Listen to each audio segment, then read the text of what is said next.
Good morning! Thank you all for clicking on this video. This one's gonna be a little personal today. I am really hoping that by sharing some of my personal experiences with how my body has changed over the years, I'm really hoping it can provide some insight in the fact that the way your body looks does not necessarily determine how healthy you are. I want to give a warning up front that I will be talking about some disordered eating habits and disordered exercise habits that I've had in the past. So if that does not feel like something that affects you in a positive way right now, bye, I'll see you in the next one. Just hit that subscribe button on your way out. But otherwise, let's jump in. And you guessed it, we're gonna fix our hair while we're doing this.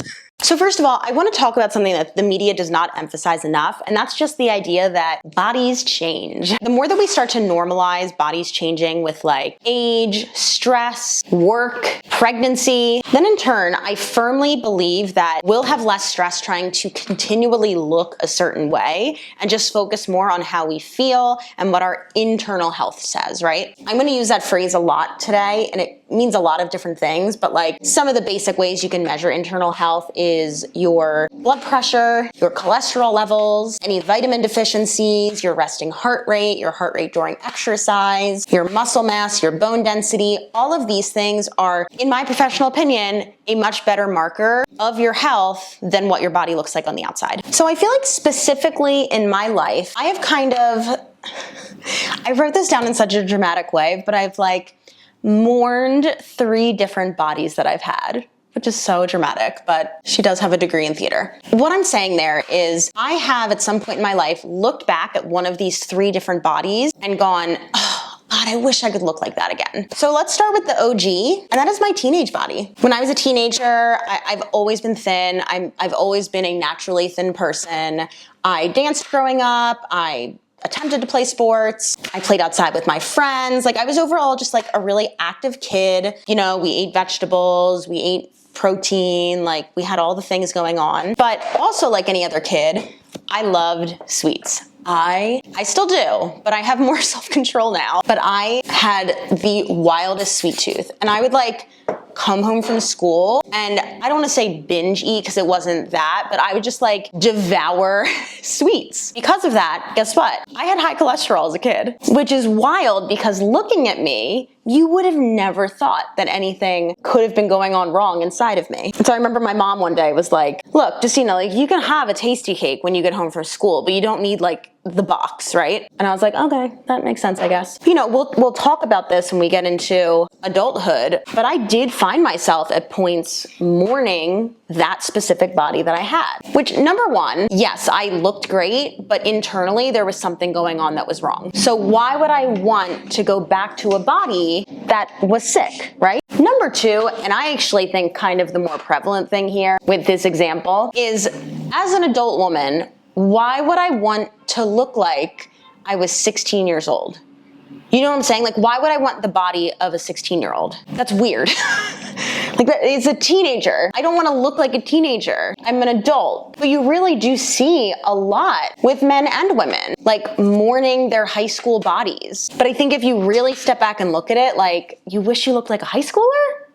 Really? And I'm not judging anybody who's thought that. I've thought that before. But we have to remind ourselves constantly, because the media is not going to, with this wild expectation that we should never have a line or a crease on our face. God forbid we have a little bit more body fat than when we were 16 years old. We have to constantly remind ourselves that aging is normal. Okay, we're gonna get a little change of scenery here. So that's the first body that I've mourned in my life or wished that I could go back to. And we've learned from that first body, she was a little sick, right? Some high cholesterol, not great long term. Now we're gonna move into body number 2, which we're gonna refer to as my theater body. For those who don't know, let's do like a really quick recap here. I originally went to school for physical therapy, decided I didn't want to stop performing, so I took a year off from school, transferred into another school for a theater program, so I have a degree in theater, worked in theater for 10 years, decided I didn't want to do it anymore, and here I am today. That's the abridged version. If I ever hit like 100,000 subscribers, I'll do a full video. But until then, no one cares. Let's rewind. College. You grow up, your parents feed you, you go to college. Most people don't really know how to feed themselves. I was in that category. And I ended up gaining a little bit of weight. I was still thin, but I definitely put on some pounds. Totally normal, nothing wrong with it. we're just figuring it out, right? It's part of life. The best part about this is that I had no idea. I had no idea that I'd gained weight. Like, bless her little 20-year-old soul. I was like Amy Schumer and I Feel Pretty. Just thought I was hot shit, the tiniest thing in the world. And again, I was still thin, but I had gained weight. So my last semester of college, I booked a regional production of Cats. And Cats, if in case you don't know for some reason, it's all dancing. And I went from doing 0 exercise to hours of cardio a night. So of course, just by like math, I lost a lot of weight, and I lost it really quickly. Not only because the show was so intense, but also I went from doing nothing to something. If you go from doing nothing to anything, you're gonna see some type of result. So I start losing this weight, and all of a sudden, I start getting so many compliments. You're so thin. Oh my God, you look amazing. What have you been doing? And it's at this moment where I realize, oh my God, I was fat and no one told me. And I was mortified. I was mortified, horrified. I was disgusted with myself. I was like, what's wrong with you? How did you not realize you let yourself get so fat and ugly? And again, I was not fat and ugly, but this is my self-talk at the time. And this was because I was getting dozens of comments on my body every single day. So I'm not gonna go into like super detail about any of this because I don't think it's that helpful. I'm just trying to make the point. But essentially for the next about 8 years, I really was in this yo-yo state of like restricting my food, trying to get as skinny as possible for whatever contract I booked, getting really obsessive about my weight, about eating clean. Like, this was my eating clean phase. I did end up working out, but I would only do cardio, maybe a bar class because, you know, got to get them long, lean lines, got to stay skinty. And honestly, at one point, I thought I was going insane. Like, there was a contract that I was working out of town, and it was also just, it was a rough summer for me mentally and like with whatever was going on. I don't want to self-diagnose myself, but like definitely obsessive with exercise, obsessive with eating clean and perfectly. I mean, there was literally a point where I was like, I think I'm losing my fucking mind. Like, I thought I was going insane. But there were points in those 8 to 10 years of fluctuating with my weight where I would mourn that body where I was my thinnest, where I was 96 pounds, where I was eating under 1,000 calories a day. I was sick.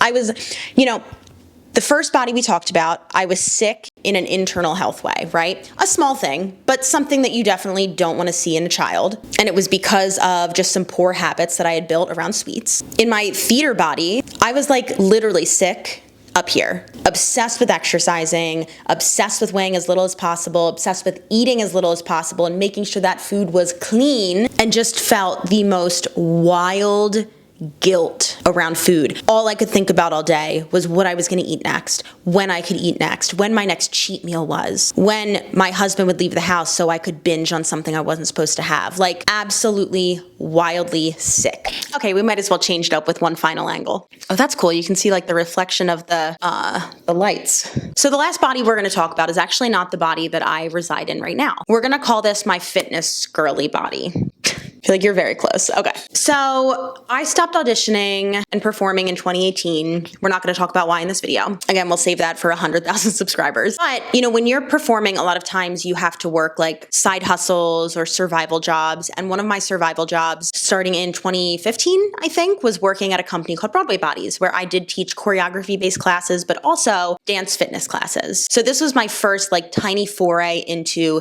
teaching fitness. In 2018, as I was phasing out of theater, I was also getting married in that year, and I started strength training for the first time. It was mostly like group fitness strength training, but it was literally the first time in my life I had picked up something heavier than 3 pounds. This led into me getting hired at a Megaformer studio, and then another studio, and then getting my personal training certification, getting hired at Equinox, and then the pandemic, right? But this whole phase in terms of movement was really, really great for me. I was able to put on some muscle mass, definitely increase my bone density, but we also have to remember that number one, a lot of my muscle mass at that time was just newbie gains, meaning when it's kind of the same thing. Like when you go from doing nothing to something new, like you're going to see a quicker adaptation faster. And I was already at a really, really, really low body fat percentage. So, you know, I start eating more, I start lifting heavier weights. And of course I put on some muscle mass, but also had the low enough body percentage, body fat percentage to see a lot of that definition. So I was like jacked. Like I was definitely a lot more cut than I am now. Nutritionally, I still had some weird things to figure out, but I was not doing the like super strict, clean, binge type of thing anymore. But I definitely still had thoughts of like good and bad food, but still worlds farther beyond where I was before in theater. So you might think like, great, that was like a super healthy body. Like that was a good one.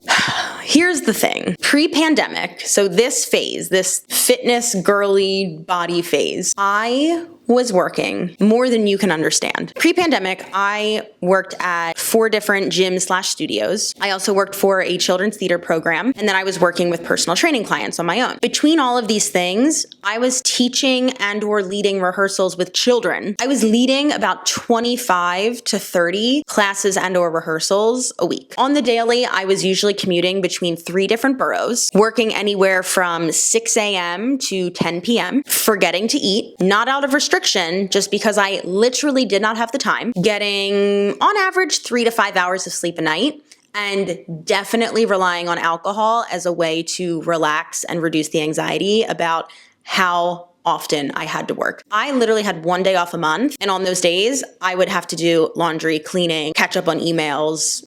There was no relaxation time. Within this time frame, there was a point where I got the flu, couldn't take off work at the children's theater because they needed me, so worked through being sick, which is like unheard of now. The flu turned into pneumonia. I ended up in the ER. I also, fun fact, I'm allergic to most antibiotics, so like they couldn't just give me like Zithromax or something. They had to put me on a drug that I had never taken before, which was called Levaquin, which is for bone disease. Also didn't have health insurance. It was like $300. That was frustrating. Because I hadn't taken it before, they also made me get an EpiPen just in case I was allergic, which was another $300. Thank you for those prices. Ended up having an allergic reaction, which brought me to the emergency room. Turns out it wasn't the Levaquin. It was because I overdosed on ibuprofen because I was taking over the max dose for over 2 weeks every single day. Couldn't afford my ER visit, so that was fun. And then after I had pneumonia, I developed vocal nodules and had to get put on prednisone, which I also couldn't afford. And at the same time, couldn't work because all my jobs required me using my voice. If you even go back to like videos like February 2020 on my page and listen to me speak,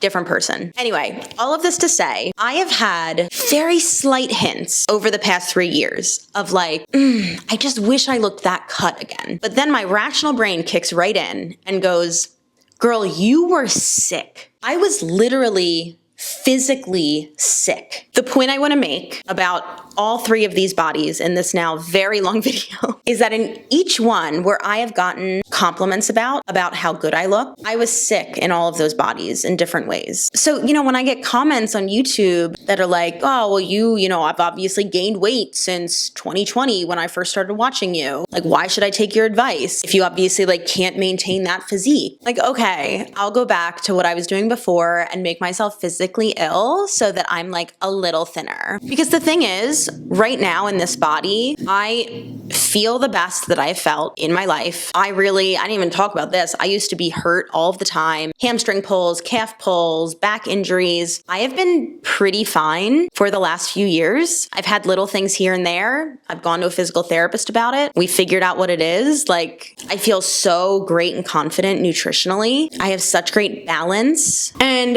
when someone says you look bulkier now or you look bigger now or whatever, it's just like, I have thick skin, so I'm fine. Like, you can comment on my body all you want. I'll troll you right back. I'll repost you somewhere. I'll make you look like an asshole. But you have to remember that a lot of people aren't as secure in themselves as I am. So when you comment on someone's body like that, you don't know what else is going on, and you could really cause some serious damage. That is the point of the video. Please remember that bodies change. It's a normal thing, and that your opinions about other people's bodies don't fucking matter.